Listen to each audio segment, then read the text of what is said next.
আসসালামু আলাইকুম। তো আমরা এখন আছি হচ্ছে মালয়েশিয়া কুয়ালালামপুর ইন্টারন্যাশনাল এয়ারপোর্টে। আমাদের ফ্লাইট ছিল ঢাকা থেকে মালয়েশিয়া, মালয়েশিয়া থেকে হচ্ছে ডনমুয়েং এয়ারপোর্টে আর কি থাইল্যান্ডে। আজকে যাত্রা হচ্ছে থাইল্যান্ডে। তো বরাবর আমি একাই ট্রাভেল করছি। তো সাথে এক ভাই আছে, ইকবাল ভাই, ওনার সাথে ফেসবুকে পরিচয়।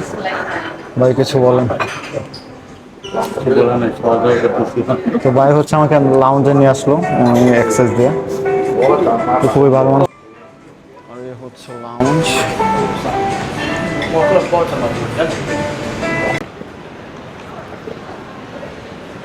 এখন হচ্ছে ডনমুয়েং এয়ারপোর্টে একটু আগে হচ্ছে ল্যান্ড করলাম, ইমিগ্রেশন ক্লোজ করলাম। তো এটা হচ্ছে বের হওয়ার গেট। এখানে হচ্ছে আপনি মানি এক্সচেঞ্জ করতে পারবেন, সিম নিতে পারবেন। তারপর এখান থেকে আমি চলে যাব হচ্ছে বাস নেওয়ার জন্য। এটা হচ্ছে বাস টার্মিনাল। এয়ারপোর্ট থেকে বের হচ্ছে বাস টার্মিনাল, আমাদের 1 নম্বর গেট থেকে বলে। মাত্র হচ্ছে 50 বাত দিয়ে টিকিট নিলাম। এটা হচ্ছে বাসের ভিতরে দৃশ্য, ফুল এসি, খুবই সুন্দর। নাম হচ্ছে আপনার গ্র্যাবে করে গেলে কস্টিং অনেক বেশি খাওয়াসান রোডে। আমি যেহেতু একা, তার জন্য হচ্ছে বাসে যাচ্ছি। মাত্র হচ্ছে হোস্টেল থেকে বের হলাম। এখন যাচ্ছি মন্দিরের মতো। এবং সাউন্ড বেশি ক্লিয়ার হবে না, কারণ একটা ব্যাগের মধ্যে এখনো ব্যাগের মধ্যে আছে।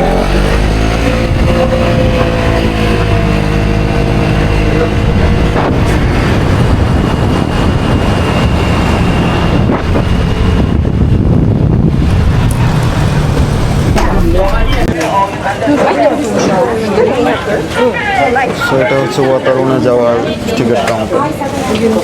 পার পার্সন হচ্ছে 200 বাত, আর থাইদের জন্য হচ্ছে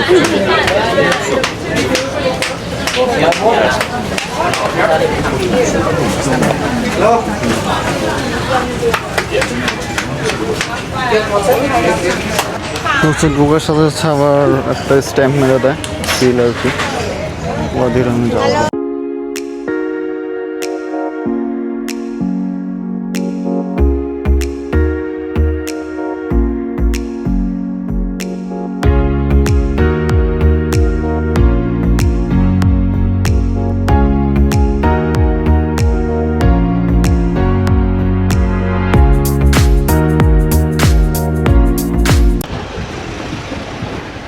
আসসালামু আলাইকুম। এখন আমি আছি হচ্ছে পাতায়াতে।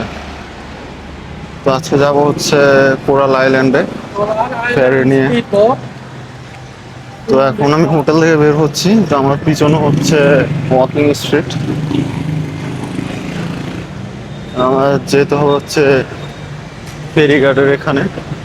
আর হচ্ছে আমি কোনো প্যাকেজ নিইনি, কারণ প্যাকেজে হচ্ছে ওরা অনেক টাকা যাচ্ছে, প্রায় পার পার্সন 1200-1500 বাত। আমি এখান থেকে ফেরিতে গেলে হচ্ছে কম টাকা লাগবে। দেখি।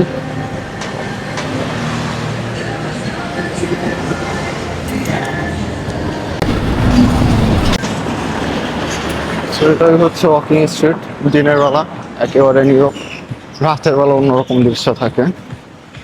আর হচ্ছে আমার যেতে হবে ফেরিঘাটের ওখানে, ওইখান দিয়ে যেতে হবে, কারণ এখানে অলরেডি মানুষ ডাকতেছে আর কি, বোটের লোক। পার পার্সন 100 বাত, কিন্তু ওইখান থেকে গেলে ফেরিতে হচ্ছে 30 টাকা আর কি, 30 বাত। দেখি পাওয়া যায় কি। এটা হচ্ছে জেটি ঘাট। সামনে থেকে হচ্ছে ফেরি পাওয়া যাবে, টিকিট কাউন্টার। ওইখান থেকে টিকিট নিয়ে হচ্ছে চলে যাবো কোরাল আইল্যান্ডে।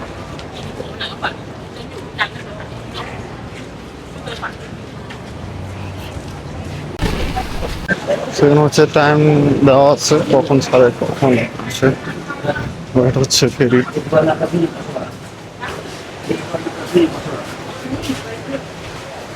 ভিতরে দোতলা, উপরে নিচে জায়গা আছে।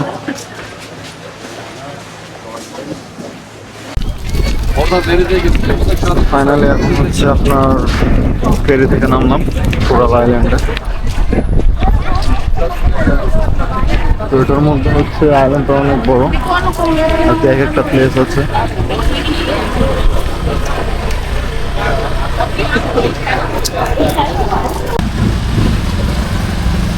7-Eleven আসছি, তো এখন একটা বার্গার নিলাম, বার্গার খেয়ে তারপর হচ্ছে বাইক রেন্টে নিলাম। เช่ารถไหมน้อง200 บา তো ท এটা হচ্ছে রেন্টে নিলাম, অনেকটি বার অন্য জায়গা থেকে ঢুকছিল, ব্যাগ রাখতে পারবো সব কিছু। হ্যালো ভাই 200 บาท Hey. ওকে 1 ID 1